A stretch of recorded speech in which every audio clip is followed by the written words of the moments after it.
Okay madam, go head. నమస్తే masters.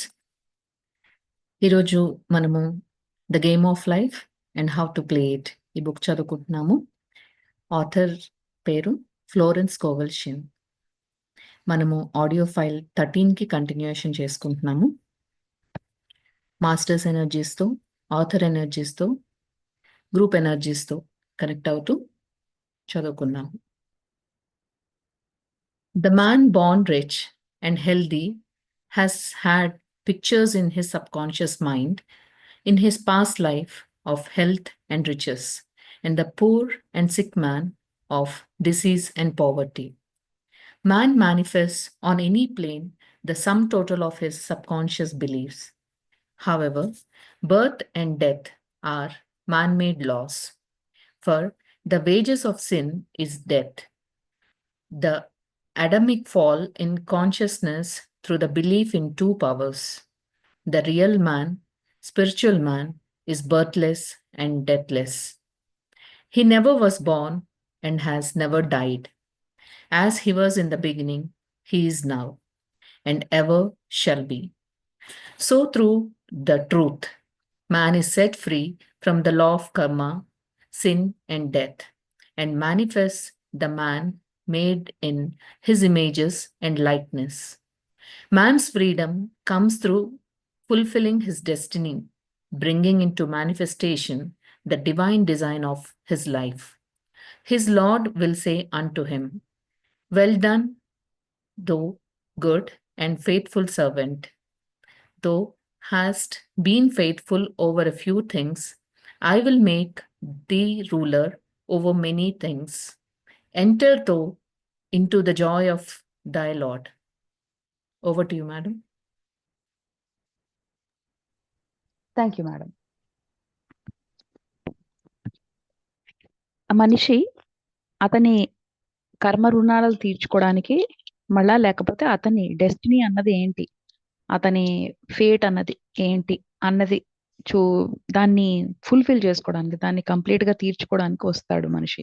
భూమి మీద జన్మ తీసుకుంటాడు. అయితే ఈ మనిషి డబ్బులున్నవాడు కింద, హెల్దీగా చాలా ఆరోగ్యంగా ఉన్నవాడు. అతని మనసులో, సబ్ కాన్షియస్ మైండ్ లో అతని గత జన్మ యొక్క జ్ఞాపకాలు సబ్ కాన్షియస్ మైండ్ లో ఇంప్రింట్ అయి ఉంటాయి. ఎలాగా? చాలా ఆరోగ్యంగా ఉన్నట్టు, చాలా డబ్బులు ఉన్నట్టు. అలాగే డబ్బులు లేని మనిషి, పేదవాడు, జబ్బులున్నవాడు, జబ్బులు అతని ఆ సబ్ కాన్షియస్ మైండ్ మీద ఆ పిక్చర్స్, అంటే గత జన్మ యొక్క ఇంప్రింట్స్, గత జన్మ యొక్క జ్ఞాపకాలు అతని దాని మీద ఉంటాయి, అతని సబ్ కాన్షియస్ మైండ్ మీద ఉంటాయి. అయితే మ్యాన్ అన్నవాడు, మనిషి అన్నవాడు ఏ లెవెల్లోనైనా, ఏ ప్లేన్ లోనైనా మేనిఫెస్ట్ చేయగలడు. ఎలా మేనిఫెస్ట్ చేస్తాడు? అతని సబ్ కాన్షియస్ మీద ఏముందో, ఏమి ఇంప్రింట్ అయ్యాయో, ఏ బిలీఫ్స్ ఉన్నాయో, ఏ నమ్మకాలు ఉన్నాయో వాటినే చేయగలడు. అయితే ఈ చావు, పుట్టుక అన్నవి మనిషి చేసుకున్న లాస్ అన్నమాట. అవి యాక్చువల్ గా ఈ రెండు పవర్స్, అంటే ఈవిలు గుడ్డు అన్నది ఎలాగా లేదో అలాగే చావు, ఆ, పుట్టుక అన్నది లేవు. అవన్నీ మనం బిలీవ్ చేయడం వల్ల వచ్చినవి అవి. నిజమైన ఆత్మకి ఎలాగ చావు లేదో అలాగే నిజమైన మనుషుడికి, ఆధ్యాత్మిక వ్యక్తికి చావు లేదు, పుట్టుక లేదు. అతను పుట్టలేదు, అతను ఎప్పుడు చావలేదు. ముందు ఎలాగున్నాడో ఇప్పుడు అలాగే ఉన్నాడు, ముందు ఉన్నాడు, తర్వాత ఉన్నాడు. సో ఈ ఈ సత్యం ఎవరికైతే ఎప్పటికైతే అర్థమవుతుందో అలాంటి వాళ్ళు ఈ కర్మ, ఈ లా నుంచి తప్పించుకుని, అదే మోక్ష స్థితి అనమాట. ఎందుకంటే అతను మేనిఫెస్ట్ చేస్తాడు. ఎలా మేనిఫెస్ట్ చేస్తాడు? ఆ భగవంతుని ఇమేజ్ లాగా, ఆ భగవంతుని లాగా తన్ని తాను మేనిఫెస్ట్ చేసుకుంటాడు, తన్ని తాను అలాగ ప్రదర్శించుకుంటాడు. అయితే ఎప్పుడు మనిషికి ఇలాంటి స్థితి ఎప్పుడు వస్తుంది, ఇలాంటి ఫ్రీడమ్ ఎప్పుడు వస్తుందంటే, అతను ఏం చేయడానికి వచ్చాడో, అతని దేమి డిజైన్ చేసుకుని వచ్చాడో ఈ లైఫ్ లో, అది కనుక కంప్లీట్ చేసుకుంటే, ఎలాగా మేనిఫెస్టేషన్ ద్వారా కంప్లీట్ చేసుకుంటే అతనికి ఈ కర్మబంధాలను ఉండదు. దాని నుంచి, ఈ కర్మబంధం నుంచి, కర్మ సైకిల్ నుంచి తప్పించుకుని పుట్టుక చావు లేకుండా ఆత్మస్వరూపంలాగా మిగిలిపోతాడు. Thank you madam.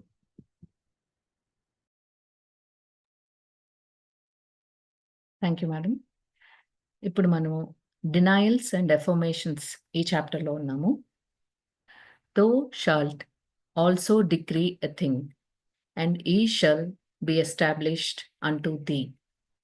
All the good that is to be made manifest in man's life is already an accomplished fact in divine mind, and is released through man's recognition or spoken word. So he must be careful to decree that only the divine idea be made manifest. For often he decrees through his idle words failure or misfortune. It is, therefore, of the utmost importance to word one's demands correctly, as stated in a previous chapter. If one desires a home, friend, position, or any other good thing, make the demand for the divine selection. For example, infinite spirit, open the way for my right home, my right friend, my right position. I give thanks, it now manifests under grace in a perfect way. The latter part of the statement is most important. For example, I knew a woman who demanded $1,000. Her daughter was injured and they received $1,000 in indemnity. So it did not come in a perfect way. The demand should have been worded in this way: Infinite Spirit, I give thanks that the $1,000, which is mine by divine right, is now released and reaches me under grace in a perfect way. As one grows in a financial consciousness, he should demand that the enormous sums of money, which are his by divine right, reach him under grace in perfect ways. It is impossible for man to release more than he thinks is possible, for one is bound by the expectancies of the subconscious. He must enlarge his expectancies in order to receive in a larger way. Man so often limits himself in his demands. For example, a student made the demand for $600 by a certain date. He did receive it, but heard afterwards that he came very near receiving $1,000, but he was given just 600 as a result of his spoken word. They limited the Holy One of Israel. Wealth is a matter of consciousness. The French have a legend giving an example of this. A poor man was walking along a road when he met a traveler who stopped him and said, My good friend, I see you are poor. Take this gold nugget, sell it, and you will be rich all your days. The man was overjoyed at his good fortune and took the nugget home. He immediately found work and became so prosperous that he did not sell the nugget. Years passed and he became a very rich man. One day he met a poor man on the road. He stopped him and said, My good friend, I will give you this gold nugget, which, if you sell, will make you rich for life. The mendicant took the nugget, had it valued, and found it was only brass. So we see the first man became rich through feeling rich, thinking the nugget was gold. Every man has within himself a gold nugget. It is his consciousness of gold, of opulence, which brings riches into his life. In making his demands, man begins at his journey's end. That is, he declares he has already received. Before you call, I shall answer. Over to you, madam.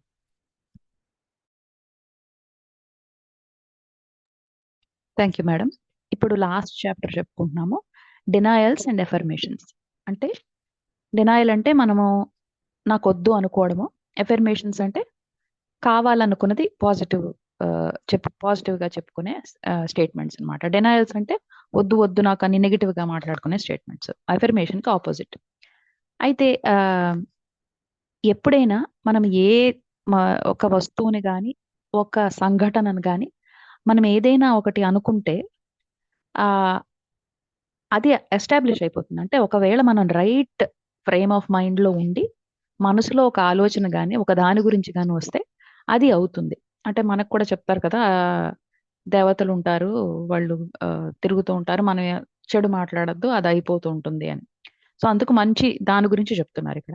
ఎందుకంటే మన జీవితంలో ఏది మనకు మంచిది జరగాలి అని అని అనుకుంటామో, జరుగుతుందో అది ఆల్రెడీ డివైన్ మైండ్‌లో అంటే మనకి డివైన్ మైండ్ ఉంటుంది కదా మనలోనే. అది డివైన్ మైండ్‌లో ఆల్రెడీ జరిగిపోతుందన్నమాట. ఆల్రెడీ జరిగిపోతుందక్కడ. అంటే మన లైఫ్‌లో ఇంకా జరగాల్సింది డివైన్ మైండ్‌లో ఆల్రెడీ ఐడియాలో అయిపోతుందది. అది ఎప్పుడు మనకి వస్తుంది? బయటికి మన జీవితంలోకి ఎప్పుడొస్తుందంటే, అది మనిషి తెలుసుకున్నప్పుడు. ఎలాగ తెలుసుకున్నప్పుడు?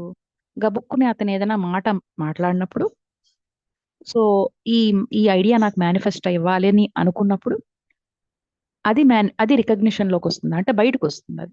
సో, అందుకే మాట్లాడినప్పుడు చెత్త మాటలు అంటే పనికిరాని మాటలు, అంటే ఫెయిల్యూర్ గురించున్న మాటలు, నాకెప్పుడు నష్టం జరుగుతుందన్న మాటలు మాట్లాడుకోకూడదు. ఎందుకంటే అవి కూడా జరిగే ఛాన్సెస్ ఒకవేళ మన బ్రెయిన్ కనుక ఆ కరెక్ట్ ఫ్రీక్వెన్సీలో ఉంటే అది జరిగే ఛాన్సెస్ ఉంటాయి. సో, అందుకే మనము ఏదైనా అడిగినప్పుడు కూడా ఒక అఫర్మేషన్ ద్వారా మనం అడుగుతున్నప్పుడు జాగ్రత్తగా, కరెక్ట్‌గా అడగాలి. ఇది ఆల్రెడీ ప్రీవియస్ చాప్టర్‌లో కూడా చెప్పుకున్నాం. మనం ఏదైనా ఒక ఇల్లు గురించి అడుగుతున్నా, ఒక ఒక ఫ్రెండ్ కావాలని అడుగుతున్నా, ఒక పొజిషన్ వర్క్‌లో నాకొక జాబ్ ఇలాంటిది కావాలని అడుగుతున్నా, ఇంకే విషయమైనా ఏదైనా మంచి విశేషం అడుగుతున్నప్పుడు ఎప్పుడూ కూడా భగవంతుడు నాకు సెలెక్ట్ చేసింది. డివైన్ సెలక్షన్ గురించి అడగండి అని అంటారు ఫ్లోరెన్స్. ఫర్ ఎగ్జాంపుల్ ఒక అఫర్మేషన్ చెప్తారు ఏంటంటే, ఇన్ఫైనైట్ స్పిరిట్ అంటే భగవంతుని యొక్క శక్తి నాకు మంచి కరెక్ట్ ఇల్లు కావాలి. కరెక్ట్ ఫ్రెండ్ కావాలి. కరెక్ట్ పొజిషన్ కావాలి. ఎలాగా దానికి ఓపెన్ చెయ్యి నాకు. నాకు పాత్ ఓపెన్ చెయ్యి. అదేంటంటే నేనిప్పుడే నీకు థాంక్స్ చెప్తున్నాను. ఎందుకు థాంక్స్ చెప్తున్నానంటే, నీ గ్రేస్ వల్ల అంటే నీ దయ వల్ల ఇది నాకు కరెక్ట్, కరెక్ట్ మెథడ్‌లో కూడా రావాలి. అంటే ఏదో డబ్బులు రావాలంటే ఎవరో దొంగతనం చేసిన డబ్బులు మనకు రావడం అలాంటిది కాదు. కరెక్ట్ వేలో కూడా రావాలి. అని నాకిది ఇలాంటిది ఎలా మేనిఫెస్ట్ అవ్వాలంటే నాకు కరెక్ట్ వేలో, డివైన్ వేలో అవ్వాలి అని చెప్పండి అని అంటున్నారు. ఎందుకంటే ఈ కరెక్ట్ వేలో అవ్వాలి అన్నది చాలా హ్మ్, చాలా ఇంపార్టెంట్ ఆ స్టేట్మెంట్‌లో. ఎందుకంటే ఈ ఈమెకు తెలిసిన ఒక ఆవిడ $1000 కావాలని కోరుకుంది. అయితే వాళ్ళ తర్వాత వెంటనే ఆవిడ కూతురికి దెబ్బ తగిలింది. దెబ్బ తగిలి ఆవిడకి $1000 వచ్చింది. ఎలాగా ఇండెమ్నిటీ అంటే ఇన్స్యూరెన్స్ మనీ కింద వచ్చింది. సో, అదేంటి అది వచ్చింది ఈవిడకి $1000 కావాలి అనుకున్నది. కానీ కరెక్ట్ వేలో, పర్ఫెక్ట్ వేలో రాలేదు. వాళ్ళ కూతురికి దెబ్బ తగిలి చాలా పెద్దదే అయ్యుంటుంది. ఎందుకంటే $1000 ఈవిడకొచ్చిందంటే పెద్ద దెబ్బ తగిలుంటుంది. సో, అది పర్ఫెక్ట్ వే కాదు. అందుకు మనం డిమాండ్ చేస్తున్నప్పుడు ఈ విధంగానే వర్డెడ్ చేయాలి. అంటే ఈ విధంగానే చెప్పుకోవాలని ఈవిడంటున్నారు. ఇన్‌ఫైనైట్ స్పిరిట్ నేను నాకు $1000 లభించినందుకు నేను థాంక్స్ చెప్తున్నాను. ఎందుకు ఆ $1000 డివైన్ రైట్ అంటే ధర్మబద్ధంగా నాకు సంబంధించినవి. అవి ఇప్పుడు రిలీజ్ అయ్యాయి. ఎందుకంటే నీ నీ నా డివైన్ మైండ్‌లో అవి ఆల్రెడీ అయిపోయాయి. కానీ ఇప్పుడు బయటికి ఫిజికల్‌గా రిలీజ్ అయ్యాయి. అది ఎలాగ నన్ను చేరుకుంటున్నాయి? నీ భగవత్ స్వరూపం యొక్క దయ వల్ల మళ్ళా పర్ఫెక్ట్ వేలో అంటే కరెక్ట్ వేలో నాకు ఆ డబ్బులు చేరుకోవాలి అని అఫర్మేషన్ చెప్పమని ఈవిడ చెప్తున్నారన్నమాట. అలాగే మనం ఫైనాన్షియల్‌గా మన కాన్షియస్‌నెస్‌లో మనం ఇంప్రూవ్ అవుతుంటే అంటే ఫైనాన్షియల్ కాన్షియస్‌నెస్‌లో మనం ఇంప్రూవ్ అవుతుంటే చిన్న చితక కాకుండా ఎక్కువే కోరుకోండి. అంటే మీకు ధర్మబద్ధంగా మీకు దైవానికి అంటే మీ హక్కు కింద, దైవిక హక్కు కింద మీకెంత లభిస్తుందో అంత కోరుకోండి. అది మిమ్మల్ని కరెక్ట్ వేలో రావాలి. మీకు కరెక్ట్‌గా ఆహ్, మీకు లభించాలి అని కోరుకోండి అని చెప్తున్నారు. ఎందుకంటే ఒక్కొక్కసారి మనము మన సబ్‌కాన్షియస్ మైండ్‌కి కొంత లిమిటెడ్ అంటే ఎక్కువ ఎక్స్‌పెక్టేషన్స్ పెట్టుకోకుండా తక్కువ పెట్టుకుంటూ ఉంటుంది. సో, అందుకు ఎక్కువ లభించాలని కోరుకుంటే మీరు ఎక్కువ ఎక్స్‌పెక్టెన్సీ పెట్టుకోవాలి అంటున్నారు. ఎందుకంటే కొన్ని కొన్ని సార్లు తక్కువ అడుగుతాం. ఈమె స్టూడెంటే ఒక $600 కావాలి నాకు ఈ ఈ తేదీకి, ఈ ఈ డేట్‌కి ముందుగా అని అడిగాడన్నమాట. అయితే అతనికి లభించాయి. కానీ తర్వాత అతనికి తెలిసిందేంటంటే ఆల్‌మోస్ట్ $1000 లభించేదే. కానీ $600 వచ్చాయి. అంటే అతనికి $1000 ఆల్‌మోస్ట్ వచ్చేదే. బట్ ఏదో అయ్యి 600 లభించాయి. ఎందుకు? అతను చెప్పిన ఎఫర్మేషన్ అతను చెప్పిన ఎఫర్మేషన్ వల్ల అలాగైంది. సో, సో అడిగేటప్పుడు కూడా మీరు జాగ్రత్తగా కోరుకోండి. ఎక్కువ కోరుకోండి. మీకు ధర్మబద్ధంగా ఎంత లభిస్తుందో అంత లభించాలి నాకు. అలాగే కరెక్ట్ వేలో రావాలి అని కోరుకోండి అని ఈవిడ చెప్తున్నారన్నమాట. అలాగే వెల్త్ అన్నది అంటే సంపద అన్నది అది కాన్షియస్నెస్ కి సంబంధించిన థింగ్. అంటే చైతన్యంతో సంబంధం ఉంది దానికి. ఎలాగా? ఒక ఒక స్టోరీ చెప్తున్నారు. ఫ్రెంచ్ వాళ్ళ స్టోరీ. ఒక పేదగా ఉన్న ఒక అతను రోడ్డు మీద వెళ్తుంటే ఎవరో ఇంకొకతను ఒక ట్రావెలర్ అతను కనిపించాట. అతను ఇతన్ని ఆపి, నిన్ను చూస్తుంటే నువ్వు చాలా పేదవాడిలా కనిపిస్తున్నావు. నా దగ్గర ఇక్కడ ఒక గోల్డ్ కాయిన్ ఉంది, ఒక నగెట్ ఉంది. అది అమ్ముకుని నువ్వు చాలా డబ్బులు నీవు పొందుతావు. ఇంటికి తీసుకెళ్ళి అమ్ముకో అని చెప్తాడనమాట ఆ ట్రావెలర్, ఆ బాటసారి. అయితే ఈ పేదవాడు చాలా సంతోషపడిపోయి, అతని అదృష్టానికి చాలా ఆనందపడిపోయి ఇంటికి తీసుకెళ్తాడు. అతను వెంటనే అంత ఆనందపడిపోయి ఇంటికి తీసుకెళ్ళి నాకు డబ్బులు లభించాయని అనుకోగానే వెంటనే అతనికి జాబ్ దొరుకుతుంది.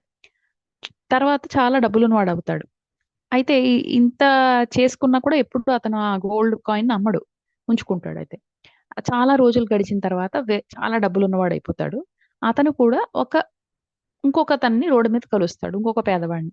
అతను వెంటనే ఆపి, ఆ ఆ, ఇది తీసుకో, నీకు ఈ గోల్డ్ కాయిన్ ఇస్తాను నీకు, ఇది నువ్వు అమ్ముకుంటే నీకు అసలు బోల్డ్ డబ్బులు వస్తాయి అని చెప్పేసి ఇస్తాడు. ఆ పేదవాడు ఏం చేస్తాడు? ఇంటికి తీసుకెళ్తాడు, దాన్ని వెల కట్టిస్తాడు. కట్టిస్తే అదేమి గోల్డ్ కాదు, ఏం కాదు, అది జస్ట్ రాగిదనమాట. సో ఇప్పుడు ఈ 2 ఎగ్జాంపుల్స్ చూసుకుంటే, మొదటి అతను ఎందుకు డబ్బులు వచ్చాయి అతని దగ్గరికి? ఎందుకంటే యాజ్ సూన్ యాజ్ అతనికి ఆ గోల్డ్ కాయిన్ లభించగానే చాలా ఆనందపడిపోయి, ఆల్రెడీ నాకు డబ్బులు ఉన్నాయి, ఎందుకంటే అది లక్ తెచ్చిపెట్టింది నాకు అన్న కాన్షియస్నెస్ లో ఉండడం వల్ల అతనికి వెంటనే ఆపర్చునిటీస్ వచ్చేసి డబ్బులు వచ్చాయి. సో అలాగే ప్రతి మనిషికి కూడా అతని దగ్గరే, అతనిలోనే ఈ గోల్డ్ కాయిన్, గోల్డ్ నగెట్ అన్నది ఉంటుంది. అదేంటిట? మన కాన్షియస్నెస్. మన కాన్షియస్నెస్ అనే గోల్డ్. మన సమృద్ధి అనే మనకి కాన్షియస్నెస్. సో ఈ సమృద్ధి అనే కాన్షియస్నెస్, బంగారం అనే కాన్షియస్నెస్ మనలో ఉంటే మనకి డబ్బులు ఆటోమేటిక్ గా మన లైఫ్ లోకి వస్తాయి. సో ఆ ఎప్పుడైనా డిమాండ్ చేసుకుంటున్నప్పుడు, అంటే ఎప్పుడైనా అఫర్మేషన్స్ చేసుకుంటున్నప్పుడు, అడిగినప్పుడు ఆల్రెడీ మనకి లభించినట్టు మనం చెప్పుకోవాలి అని ఏమి చెప్తున్నారు అనమాట. Thank you madam. Thank you, ma'am. Continually affirming establishes the belief in the subconscious. It would not be necessary to make an affirmation more than once if one had perfect faith. One should not plead or supplicate, but give thanks repeatedly that he has received. The desert shall rejoice and blossom as the rose. This rejoicing, which is yet in the desert, opens the way for release. The Lord's Prayer is in the form of command and demand. Give us this day our daily bread, and forgive us our debts as we forgive our debtors, and ends in praise. For thine is the kingdom and the power and the glory forever. Amen. Concerning the works of my hands, command me. So, prayer is command and demand, praise and thanksgiving. The student's work is in making himself believe that with God all things are possible. This is easy enough to state in the abstract, but a little more difficult when confronted with a problem. For example, it was necessary for a woman to demonstrate a large sum of money within a stated time. She knew she must do something to get a realization, and she demanded a lead. She was walking through a department store when she saw a very beautiful pink enamel paper cutter. She felt the pull towards it. The thought came, I have not a paper cutter good enough to open letters containing large checks, so She bought the paper cutter, which the reasoning mind would have called an extravagance. When she held it in her hand, she had a flash of a picture of herself opening an envelope containing a large check, and in a few weeks she received the money. The pink paper cutter was her bridge of active faith. Many stories are told of the power of the subconscious when directed in faith. For example, a man was spending the night in a farmhouse.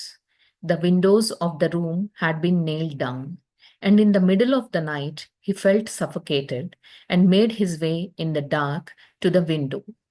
He could not open it, so he smashed the pane with his fist, drew in draughts of fine fresh air, and had a wonderful night's sleep. The next morning, he found he had smashed the glass of a bookcase, and the window had remained closed during the whole night. He had supplied himself with oxygen simply by his thought of oxygen. When a student starts out to demonstrate, he should never turn back. Let not that man who wavers think that he shall receive anything of the Lord. Over to you, madam. Thank you madam. ఈ affirmation గురించి చెప్తూ ముందునే అనుకున్నాం కదా మనం, already మనకి లభించింది అన్నట్టుగా కూడా ఎఫర్మేషన్ చేసుకుని మనం థ్యాంక్స్ చెప్పుకోవాలని. అయితే కంటిన్యూస్గా ఎఫర్మేషన్ చేసుకుంటూ ఉంటే సబ్ కాన్షియస్ మైండ్ మీద నమ్మకం బలపడుతుంది.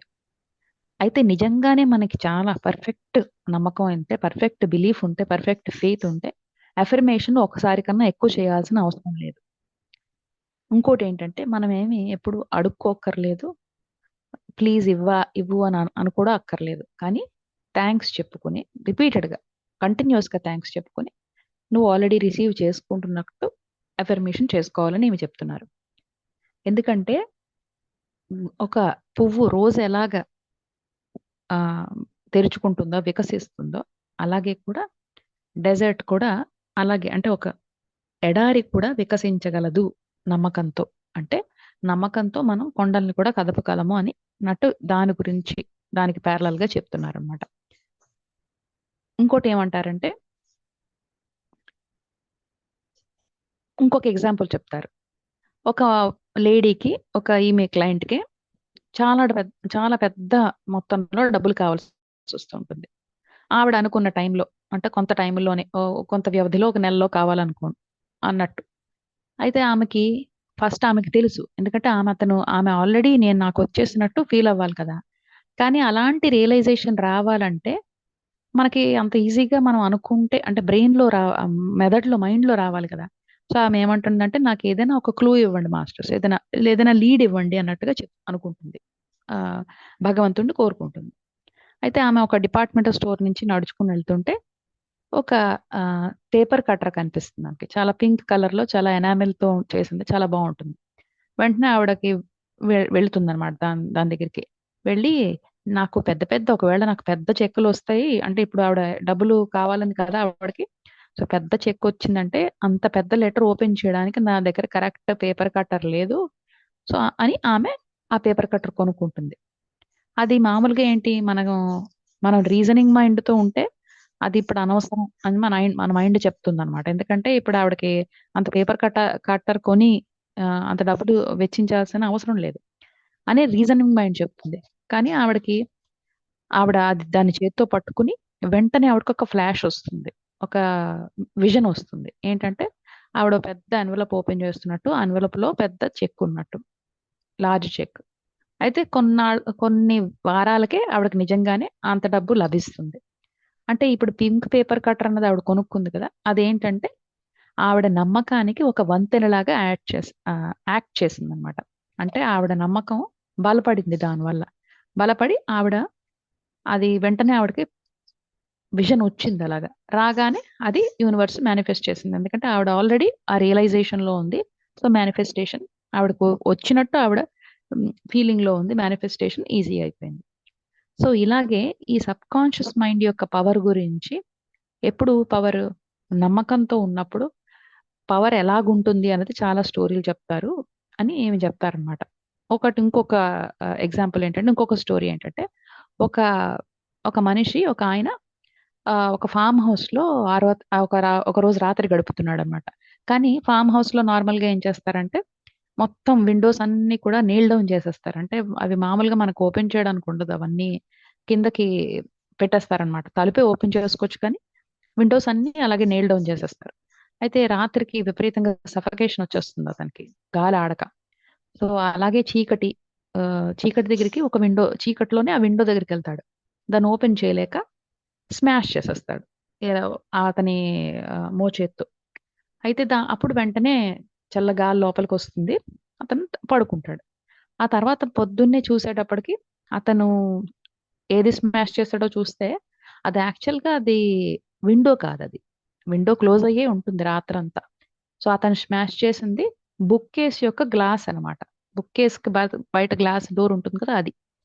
సో ఎలాగ అతనికి గాలి వచ్చింది అయితేను, అతను అతను ఆక్సిజన్ ఎలా సప్లై చేసుకున్నాడంటే, ఆక్సిజన్ గురించి ఆలోచించి దాంతో అతను ఆక్సిజన్ అంటే ఒకసారి ఇలా కొట్టగానే ఆక్సిజన్ నిజంగా గాలి వచ్చినట్టు ఊహించుకున్నాడు కాబట్టి, అది అది విండోను ఊహించుకున్నాడు కాబట్టి నిజంగానే అతనికి థాట్ తో ఆక్సిజన్ సప్లై చేసుకున్నాడు. సో అలాగే ఎప్పుడైనా ఒక స్టూడెంట్ ఏదైనా డెమాన్స్ట్రేట్ అంటే ఏదైనా ఏదైనా అఫర్మేషన్ చేసుకున్నప్పుడు వెంటనే వెనక్కి వెళ్ళకూడదు.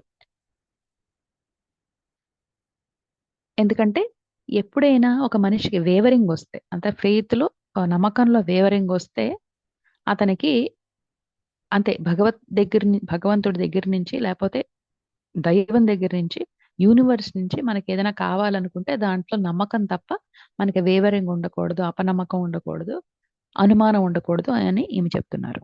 ఒకటే madam. Thank you, ma'am. A colored student once made this wonderful statement. When I ask the Father for anything, I put my foot down and I say, Father, I will take nothing less than I have asked for, but more. So, man should never compromise. Having done all stand. This is sometimes the most difficult time of demonstrating. The temptation comes to give up, to turn back, to compromise. He also serves who only stands and waits. Demonstrations often come at the 11th hour because man then lets go, that is, stops reasoning, and infinite intelligence has a chance to work. Man's dreary desires are answered drearily, and his impatient desires long delayed or violently fulfilled. For example, a woman asked me why it was she was constantly losing and breaking her glasses. We found she often said to herself and others with vexation, I wish I could get rid of my glasses. So her impatient desire was violently fulfilled. What she should have demanded was perfect eyesight, but what she registered in the subconscious was simply the impatient desire to be rid of her glasses. So they were continually being broken or lost. Two attitudes of mind cause loss. Depreciation, as in the case of the woman who did not appreciate her husband, or fear of loss, which makes a picture of loss in the subconscious. When a student is able to let go of his problem, he will have instantaneous manifestation. For example, a woman was out during a very stormy day and her umbrella was blown inside out. She was about to make a phone call on some people whom she had never met, and she did not wish to make her first appearance with a dilapidated umbrella. So she could not throw it away as it did not belong to her. So, in desperation, she exclaimed, Oh God, You take charge of this umbrella. I don't know what to do.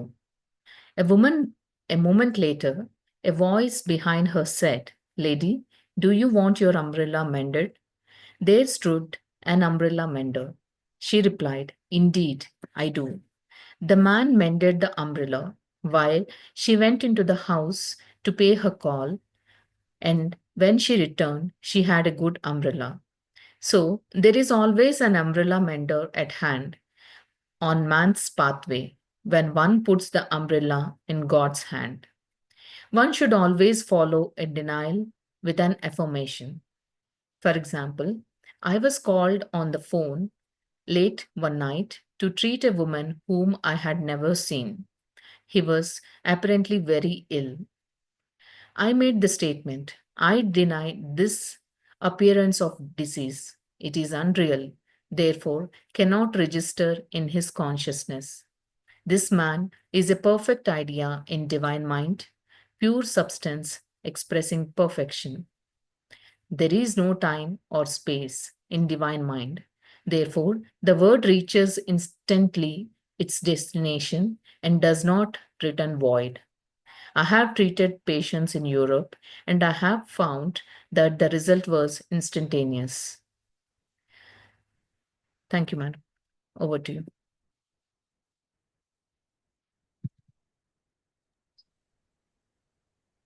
Thank you madam. అయితే ఈమె ఏం చెప్తారంటే, ఎప్పుడైనా భగవంతుడిని ఏదైనా అడిగితే, నువ్వు నేను ఏది తక్కువ తీసుకోను, నాకు డివైన్ హక్కు వల్ల నాకు ఎంత వస్తుందో నా హక్కుతో అంతే నేను తీసుకుంటాను, అంతకన్నా ఎక్కువ తీసుకోను అని నువ్వు అడగాలి. అంటే నువ్వు కమాండ్ చేయాలి, డిమాండ్ చేయాలి, థ్యాంక్స్ చెప్పాలని ఆల్రెడీ ఇంతకుముందు చెప్పారు కదా. సో ఇలాగ నువ్వు అఫర్మేషన్ చేసుకోవాలి, కాంప్రమైజ్ అవ్వక్కర్లేదు అని ఈమె చెప్తున్నారు అనమాట. ఇంకోటి ఏంటంటే వెయిట్ కూడా చేయాలి, పేషెన్స్ కూడా ఉండాలి. ఎవరైతే నిల్చుని ఉంటారో ఆఖరి వరకు వెయిట్ చేస్తారో వాళ్ళకే ఇవ్వబడుతుంది అని కూడా చెప్తారు.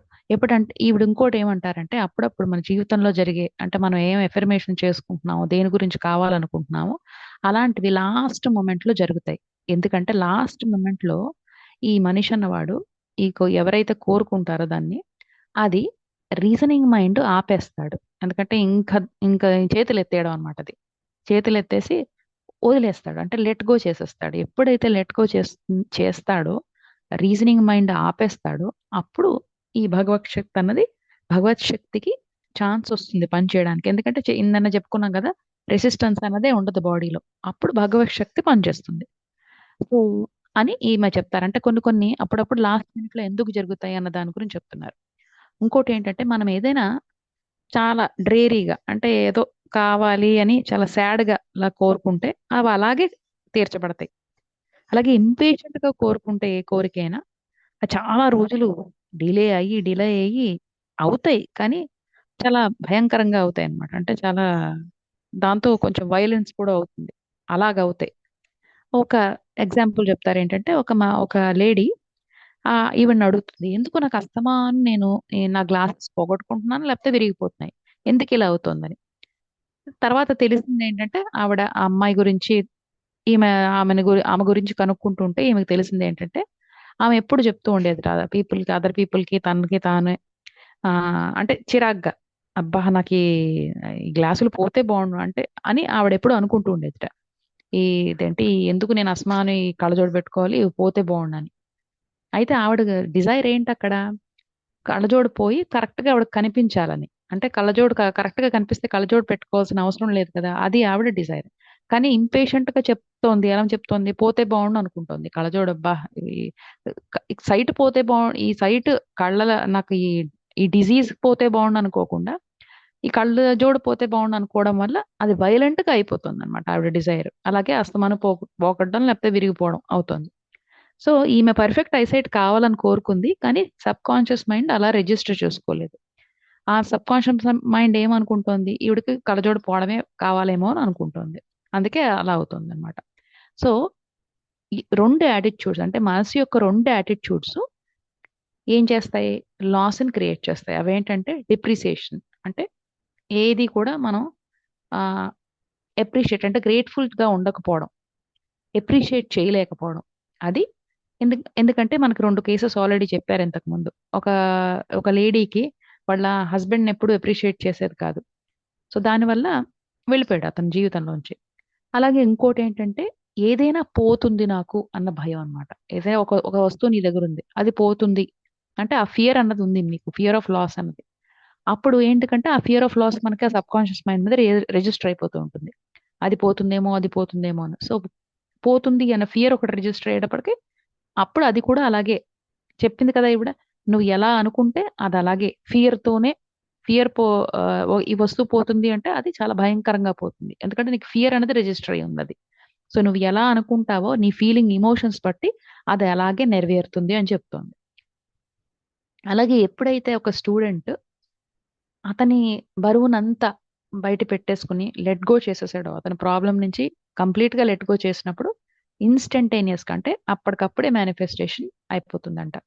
ఒక దాని గురించి కూడా ఇంకొక ఎగ్జాంపుల్ చెప్తున్నారు. ఒక లేడీ ఒక చాలా విపరీతమైన వానొచ్చిన రోజున బయటికి అంబ్రెల్లాతో వెళ్తుంది. కానీ ఆ గాలికి అంబ్రెల్లా ఆహ్, ఓపెన్ కూడా చేయలేకపోతుంది. ఇన్‌సైడ్ ఔట్ అయిపోతుందన్నమాట అంబ్రెల్లా. అయితే ఆమె కొంతమందిని విజిట్ చేయడానికెళ్తోంది ఫస్ట్ టైమ్. సో, ఆమె అలాగా అంటే తడిసిపోయి అలా వెళ్తే బావుండదు కదా! ఎందుకంటే ఫస్ట్ అపియరెన్స్ వాళ్ళతో. ఇంతకుముందు కలవలేదు వాళ్ళని. సో, అందుకు ఆమె విరిగిపోయి, మొత్తం తడిసిపోయి అలా వెళ్ళిపోతే బావుండదని ఆహ్, దాన్ని పారేయడానికి లేదు. ఎందుకంటే అది ఆమెది గాదు. వేరే వేరే వాళ్ళది.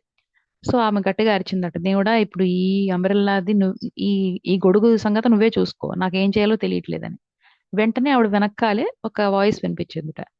నీకు ఇది బొడుగు బాగు చేసేవాడనమాట. నేను గొడుగు బాగు చేసి పెట్టనా అని జెప్పేసి అతను బాగు చేస్తాడనమాట. సో, ఆమె వెంటనే ఆమె ఆ గొడుగుని బాగైపోయిన గొడుగుని తీసుకొని వెళ్ళిపోతుంది. వెళ్ళిపోయి ఎప్పుడు అంటే ఆమెకి వెంటనే ఆవిడ కోరుకోగానే వెంటనే ఇన్‌స్టంటేనియస్‌గా ఆవిడకి వెనకాల అతనున్నాడు గదా! అంటే ఇన్‌స్టంటేనియస్‌గా ఎందుకు మేనిఫెస్ట్ అయిందని చెప్తున్నారంటే ఇక్కడ ఆమె కంప్లీట్‌గా లెట్ గో అయిపోయి యూనివర్స్ మీద కంప్లీట్ ఫెయిత్ పెట్టడం వల్ల ఆ సిట్యుయేషన్ అనేది అంటే ఆవిడ బ్రెయిన్ యూజ్ చేయకుండా, ఆవిడ రీజనింగ్ మైండ్ యూజ్ చేయకుండా, నిజంగా వాడు ఉంటాడో లేదో అన్న అనుమానం పెట్టకుండా, ఆవిడ అఫర్మేషన్ పెట్టగానే అది ఇన్‌స్టంటేనియస్ మేనిఫెస్టేషన్ అంటే అప్పటికప్పుడు జరిగిపోయింది అని ఎగ్జాంపుల్ చెప్తున్నారనమాట. ఇంకోటేం చెప్తున్నారంటే ఎప్పుడైనా మనం డినయల్ అంటే ఒక నెగెటివ్‌గా మనం చెప్పుకుంటున్నప్పుడు దాన్ని ఎప్పుడు కూడా పాజిటివ్ అఫర్మేషన్‌తో ఎండ్ చేయాలని చెప్తున్నారు. అందుకే డినయల్ అండ్ అఫర్మేషన్ అని ఈ చాప్టర్ పేరు కూడా అదే. దానికి ఎగ్జాంపుల్ చెప్తున్నారు. ఒకరోజు ఫోన్ కాలొస్తుంది. ఆమెకి లేట్‌గా. ఏమిటంటే, "మీరు ఒక మనిషిని ట్రీట్ చేయండి. ఈవిడెప్పుడు చూడలేదు అతన్ని. అతనేదో జబ్బుతో బాధపడుతున్నాడు. మీరు ట్రీట్ చేయండి" అని అడుగుతున్నారు అవతల వైపు నుంచి. అతనికి చాలా జబ్బుగా ఉంది. సో, ఈమె ఎఫర్మేషన్ చెప్పుకుందంటే, "నేను అంటే ఈ వ్యాధి అన్నది ఇది కనిపిస్తోంది కదా! దీన్ని నేను డినై చేస్తున్నాను. అంటే ఇది మాయ. ఇది ఉందని నేను అనుకోవట్లేదు. ఇది నేను డినై చేస్తున్నా. ఇది కాదంటున్నా. అది మాయ. అది కరెక్ట్ కాదు. అందువల్ల దీనివల్ల ఏమవుతుందంటే నేను డినై చేయడం వల్ల అతని కాన్షియస్‌నెస్‌లో అంటే ఎవరైతే పేషెంట్ ఉన్నాడో అతని కాన్షియస్‌నెస్‌లో అసలు రిజిస్టరే అవ్వదు. అసలు దాంట్లో అతనికి ఇంప్రింటే అవ్వదు. ఎందుకంటే ఈ మనిషి ఈ డివైన్ మైండ్‌లో పెర్ఫెక్ట్‌గా ఉన్నాడతను. పెర్ఫెక్ట్‌గా ఉన్నాడు. జబ్బులు లేకుండా ఉన్నాడు. ఎందుకంటే డివైన్ మైండ్‌లో ఏమి టైం గాని, స్పేస్ గాని లేదు. ఇంతకుముందు పర్ఫెక్ట్‌గా ఉండొచ్చు ఆ మనిషి. అలాగే ఇప్పుడు కూడా ఉన్నాడు. ఎందుకంటే డివైన్ మైండ్‌కి టైం గాని, స్పేస్ గాని లేదు. సో, వెంటనే ఆహ్, ఆ డెస్టినేషన్‌కి వెళ్ళగానే అత ఆవిడ ఏదైతే చెప్పుకుందో వెనక్కి అంటే నా ఆవిడ ఎఫర్మేషన్ చెప్పుకున్నది వెంటనే జరుగుతుందనమాట. సో, అలాగా ఈమె చాలా మంది పేషెంట్‌ని ట్రీట్ చేశారంట యూరోప్‌లో. అది కూడా చేసిన తర్వాత కూడా వెంటనే కూడా మరి మేనిఫెస్టేషన్స్ ఆవిడ ఇన్‌స్టంట్‌గా చేసేయగలిగారట. అంటే వాళ్ళ జబ్బుల్ని తగ్గించగలిగానని ఈమె చెప్తున్నారనమాట.